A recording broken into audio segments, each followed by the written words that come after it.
नमस्कार दोस्तों, आप सबों का स्वागत है। बिहार बोर्ड मैट्रिक परीक्षा के लिए आज जीव विज्ञान के महत्वपूर्ण ऑब्जेक्टिव प्रश्न बताने जा रहे हैं जो बिहार बोर्ड मैट्रिक परीक्षा विज्ञान में पूछे जाएंगे।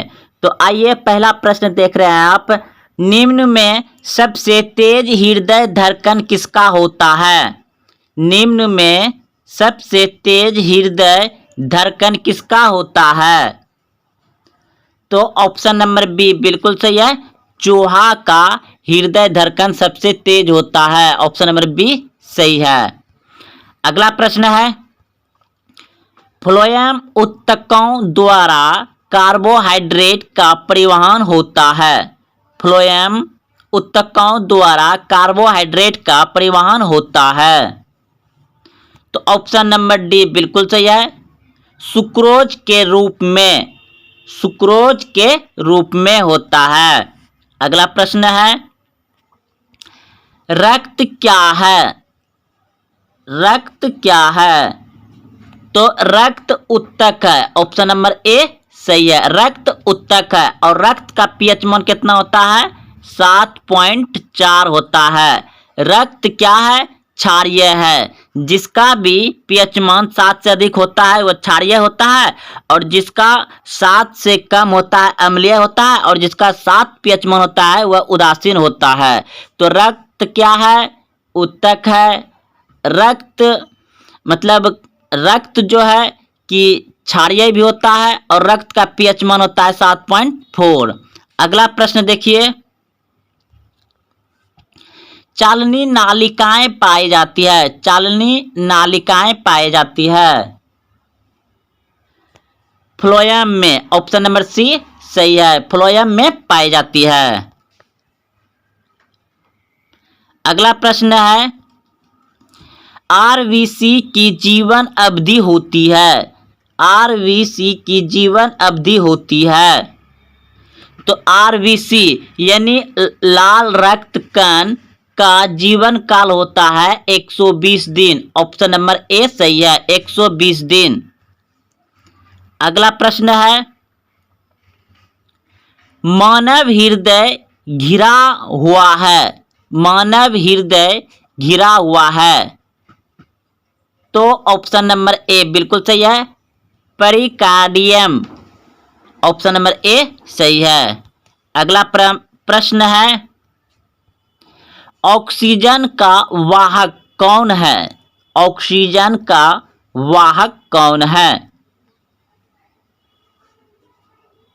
तो ऑक्सीजन का वाहक हो जाएगा आपका ऑप्शन नंबर सी बिल्कुल सही है, आरबीसी।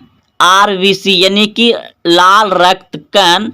लाल रक्त कण हम लोग जो श्वास यानी ऑक्सीजन जो लेते हैं उसका पूरा शरीर में 23 सेकेंड में पूरा एक चक्कर लगा देता है। तो ऑक्सीजन का वाहक हो गया आपका आरबीसी। ऑप्शन नंबर सी सही है। अगला प्रश्न है, संवहन ऊतक के रूप में पाए जाते हैं। संवहन ऊतक के रूप में पाए जाते हैं। तो ऑप्शन नंबर डी सही हो जाएगा, दोनों। ऑप्शन नंबर डी सही है, यानी जाइलम और फ्लोएम ये संवहन ऊतक के रूप में पाए जाते हैं। संवहन यानी कि एक जगह से दूसरे जगह ले जाना। तो ये हो गया आपका जाइलम। जाइलम जानते हैं कि ये पौधे में क्या करता है, जमीन से लवण खनिज पदार्थ को ऊपर ले जाता है। और फ्लोएम क्या करता है, ग्लूकोज जो पत्ती में भोजन बनता है उसको तने तक यानी कि हर जगह पहुंचाया जाता है। तो समझ गए हैं कि दोनों है इसमें। अगला प्रश्न, भोज्य पदार्थ का परिवहन किनके द्वारा होता है? भोज्य पदार्थ का परिवहन किनके द्वारा होता है? तो दोस्तों अभी तुरंत बताएं, फ्लोएम के द्वारा होता है भोज्य पदार्थ का परिवहन। ऑप्शन नंबर ए सही है। अगला प्रश्न है, रक्त का कौन से अवयव घायल स्थान से रक्त स्राव के मार्ग को रक्त का थक्का बनाकर अवरुद्ध करता है?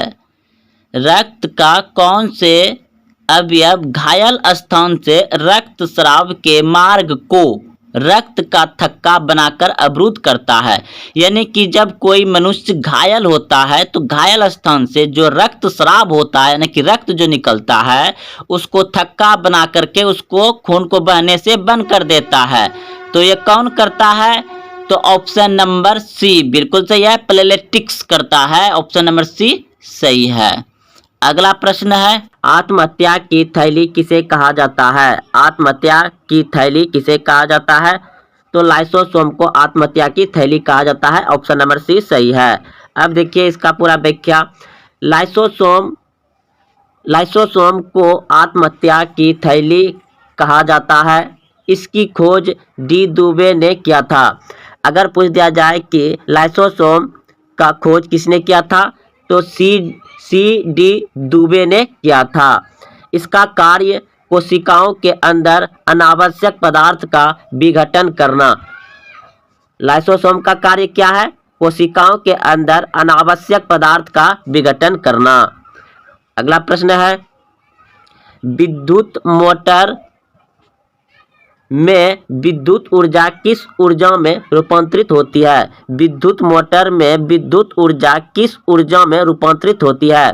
तो विद्युत मोटर में विद्युत ऊर्जा को यांत्रिक ऊर्जा में रूपांतरित करता है। ऑप्शन नंबर बी सही है, यांत्रिक ऊर्जा। जैसे कि आपका हो गया पंखा, घर में आपका विद्युत मोटर, जो वह यांत्रिक ऊर्जा यानी कि घूमने वाला। तो विद्युत मोटर जो है विद्युत ऊर्जा को यांत्रिक ऊर्जा में परिवर्तित करता है। ऑप्शन नंबर बी सही हो जाएगा। अब देखिए इसका पूरा व्याख्या। विद्युत मोटर में विद्युत ऊर्जा का रूपांतरण यांत्रिक ऊर्जा में होता है। यह ऊर्जा रूपांतरण के सिद्धांत पर आधारित है। प्रश्न है, आइरिस का क्या काम होता है? आइरिस का क्या काम होता है? तो आइरिस यह जो है आंख का एक भाग है जो कि आंख में जाने वाले प्रकाश की मात्रा को नियंत्रित करता है। यानी जब आपके आंख में प्रकाश जाता है अधिक से अधिक तो वह जो है कि उसको नियंत्रित करता है। और फिर अगर आप प्रकाश से अचानक अंधेरे में आएंगे तो वहाँ आपको थोड़ा देर के बाद कुछ दिखाई दे लगता है, क्योंकि वह जो है कि अधिक प्रकाश में ज़्यादा क्या होता है, वह फैल जाता है और सिकुड़ जाता है अचानक अंधेरे में आने के बाद, इसलिए वहाँ पर थोड़ा देर के बाद दिखाई देता है। इसे आइरिस के कारण ही ऐसा होता है। तो आँख में आइरिस का काम है कि प्रकाश जो हमारे आँख में आते हैं उसे नियंत्रित रखता है। प्रश्न है, समतल दर्पण द्वारा बना प्रतिबिंब। समतल दर्पण द्वारा बना प्रतिबिंब कैसा होता है? वास्तविक होता है, आभासी होता है, पलट पर बन सकता है या वस्तु से थोड़ा छोटा होता है। तो समतल दर्पण में हमेशा वस्तु जो होता है आभासी होता है। ऑप्शन नंबर बी सही हो जाएगा, आभासी। अब देखिए अगर आपको 2 नंबर से पूछ दिया जाएगा कि समतल दर्पण में प्रतिबिंब कैसे बनते हैं, तो आप यहाँ से लिख सकते हैं 2 नंबर के लिए। समतल दर्पण के बना वस्तु का प्रतिबिंब दर्पण के पीछे उतनी ही दूरी पर बनता है जितनी दूरी पर वस्तु दर्पण के सामने रखी होती है। यह आकार में वस्तु के बराबर वह आभासी होता है। यानी समतल दर्पण जो हम लोग घर में दर्पण जो आईना का प्रयोग करते हैं उसमें बना प्रतिबिंब आभासी होता है और वस्तु के बराबर होता है। आप दर्पण के सामने जितना दूरी पर वस्तु को रखिएगा, जितना दूरी पर आप रहिएगा उतना ही दूरी पर पीछे उसका प्रतिबिंब बनता है। तो आप इसे 2 नंबर के लिए लिख सकते हैं समतल दर्पण के बारे में। प्रश्न है, निम्नलिखित में किसमें रासायनिक परिवर्तन होता है? निम्नलिखित में किसमें रासायनिक परिवर्तन होता है? तो रासायनिक परिवर्तन यानी कि एक बार जब उसे परिवर्तन किया जाए तो दोबारा वह उसी अवस्था में नहीं आएगा, यानी कि नया पदार्थ बन जाता है। तो लोहे में जंग लगना यह भी रासायनिक परिवर्तन है, लकड़ी का जलना यह भी रासायनिक परिवर्तन है, लकड़ी का अपघटन होना यह भी रासायनिक परिवर्तन है। यानी उपयुक्त तीनों हो जाएगा। ऑप्शन नंबर डी सही है, उपयुक्त तीनों। अब देखिए यहाँ पर रासायनिक परिवर्तन वह परिवर्तन जिसमें पदार्थ के रासायनिक गुण सदा के लिए बदल जाता है, यानी कि जो पदार्थ है उसका गुण सदा के लिए बदल जाता है एवं नया पदार्थ बन जाता है जिसका गुण मूल पदार्थ से सर्वदा भिन्न होता है, जिसका कि मतलब कि जो पदार्थ है वह नया पदार्थ बन जाता है और उसका गुण पहले वाले से बदल जाता है। जैसे दूध से दही बनना, लोहे में जंग लगना, कोयला का जलना आदि। प्रश्न है, किसी घोल की अम्लीयता या क्षारीयता मापने के लिए पीएच स्केल सबसे पहले दिया, तो किसने दिया? तो ऑप्शन नंबर बी हो जाएगा, सोरेनसन ने दिया पीएच स्केल। अब देखिए इसका व्याख्या से समझते हैं। किसी घोल की अम्लता या क्षारीयता मापने के लिए पीएच स्केल को सर्वप्रथम सोरेनसन ने दिया था। पीएच स्केल में अम्ल क्षार का मापक 0 से 14 अंक तक होता है। किसी विलयन का पीएच मान 7 से कम होने पर विलयन अम्लीय होता है। 7 से कम जिसका भी पीएच मान होगा वह अम्लीय होगा और पीएच 7 होने पर उदासीन, यानी कि जिस पदार्थ का पीएच मान 7 होगा वह उदासीन होगा तथा पीएच 7 से अधिक होने पर विलयन क्षारीय होगा, यानी जिस पदार्थ का पीएच स्केल 7 से अधिक होगा वह क्षारीय होगा, जिसका 7 होगा वह उदासीन होगा, जिसका 7 से कम होगा वह अम्लीय होगा। ऑप्शन नंबर सी बिल्कुल सही है। 6 होती है। सल्फर परमाणु की बाह्यतम कक्ष यानी कि बाहर वाले कक्षों में इलेक्ट्रॉन संख्या कितनी होती है? 6 होती है। ऑप्शन नंबर सी सही है। अगला प्रश्न है, निम्न में से कौन सा उपधातु है? निम्न में से कौन सा उपधातु है? तो जीई। ऑप्शन नंबर सी बिल्कुल सही है, जीई उपधातु है। प्रश्न है, किसी कोष में इलेक्ट्रॉनों की अधिकतम संख्या होती है? किसी कोष में इलेक्ट्रॉनों की अधिकतम संख्या होती है, तो इस प्रश्न का उत्तर हो जाएगा ऑप्शन नंबर सी बिल्कुल सही है, 3n²। अगला प्रश्न है, क्लोरीन के परमाणु की बाह्यतम कक्ष में इलेक्ट्रॉनों की संख्या कितनी होती है? क्लोरीन की बाह्यतम कक्ष में इलेक्ट्रॉनों की संख्या कितनी होती है? तो इस प्रश्न का उत्तर हो जाएगा आपका ऑप्शन नंबर सी बिल्कुल सही है, 7 होती है, 7। अगला प्रश्न है, आवर्त सारणी में किस वर्ग में ऊपर से नीचे आने पर तत्व की धात्विक गुण क्या होती है? प्रश्न कर रहा है कि आवर्त सारणी में किसी वर्ग में ऊपर से नीचे आने पर तत्व के धात्विक गुण क्या होती है? तो इस प्रश्न का उत्तर हो जाएगा बढ़ता है। धात्विक गुण क्या होता है? बढ़ता है। जब हम ऊपर से नीचे आएंगे किसी आवर्त सारणी में तो तत्व का गुण धर्म जो होगा वो बढ़ता है। ऑप्शन नंबर ए सही है। अगला प्रश्न आपका कि वर्ग 1 के तत्व कहलाते हैं, वर्ग 1 के तत्व कहलाते हैं क्षार्य धातु। ऑप्शन नंबर ए बिल्कुल सॉरी बी बिल्कुल सही है। वर्ग 1 के तत्व क्या कहलाते हैं? क्षार्य धातु। ऑप्शन नंबर बी बिल्कुल सही है। अगला प्रश्न है, द्वितीय आवर्त में तत्वों के लिए कौन सा रोल महत्तम सेल है? तो इस प्रश्न का उत्तर हो जाएगा आपका ऑप्शन नंबर सी बिल्कुल सही है, एम सेल।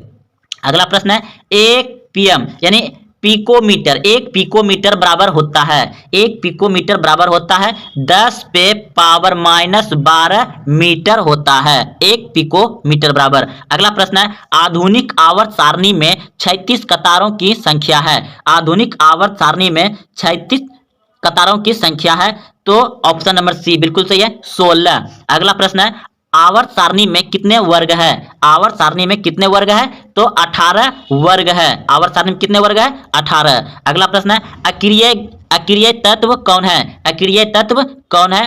तो इस प्रश्न का उत्तर हो जाएगा आपका ऑप्शन नंबर बी बिल्कुल सही है, हीलियम। अक्रिय तत्व कौन सा है? हीलियम। तो दोस्तों आज यहीं तक रहने देते हैं। ये 40 ऑब्जेक्टिव बहुत ही महत्वपूर्ण प्रश्न थे। अगर आप यहाँ तक आए हैं तो एक बार फिर से देख लीजिए दोस्तों, और आप अपने दोस्तों में शेयर करें, लाइक करें, कमेंट करें। तो कल फिर मिलते हैं।